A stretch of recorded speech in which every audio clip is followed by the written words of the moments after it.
আরে গাজর, বিনস, পনির, ক্যাপসিকাম দিয়ে ডালিয়া তৈরি করা হবে, মিক্সিং ডালিয়া। এটা কাঁচা আছে, এটা ভাজা হবে পরে। আগে মুগের ডাল ভাজা হচ্ছে। শুকনো খোলায় মুগের ডালটা দিচ্ছি ভাজার জন্য। মুগের ডালটা শুকনো খোলায় ভাজা হবে, এটা ভাজা হচ্ছে। বিনসগুলো দিচ্ছি ভাজার জন্য, ক্যাপসিকামটা দেওয়া হবে ভাজার জন্য,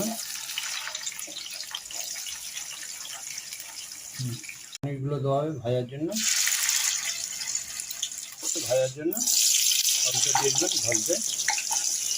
ভাজাগুলো সব দেওয়া হয়ে গেছে, খালি পনিরটা বাদে। এবার আমি মুগের ডালটা দিয়ে দিলাম, ভাজা মুগের ডালটা।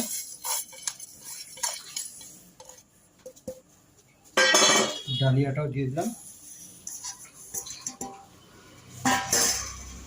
পরিমাণ মতো জল দিচ্ছি যাতে পুরোটা সিদ্ধ হয়।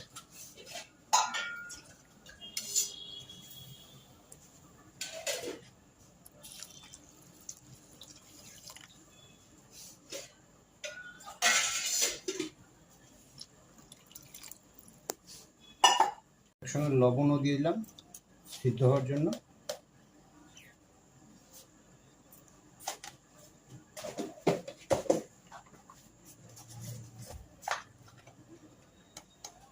হলুদের পরিমাণ মতো দিয়ে দিলাম। আমি একটু কালার করার জন্য কালার লঙ্কাও দিয়ে দিচ্ছি।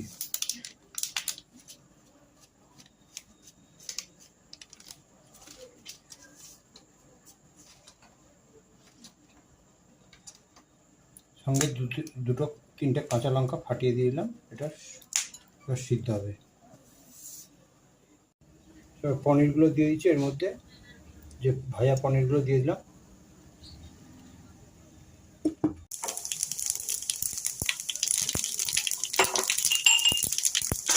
আদাটাও দিয়ে দিচ্ছি।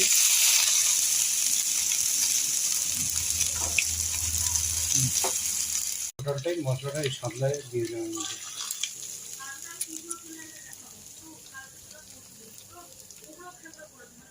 এটাতে একটু ঘি দিয়ে দিলাম।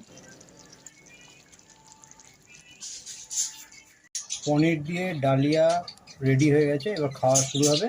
পনির ডালিয়ার মধ্যে সব রকম সবজি দেওয়া আছে, পাঁপড় ভাজা, আলু ভাজাও করা হয়েছে, করে এটা নিয়ে এবার খাওয়া হবে।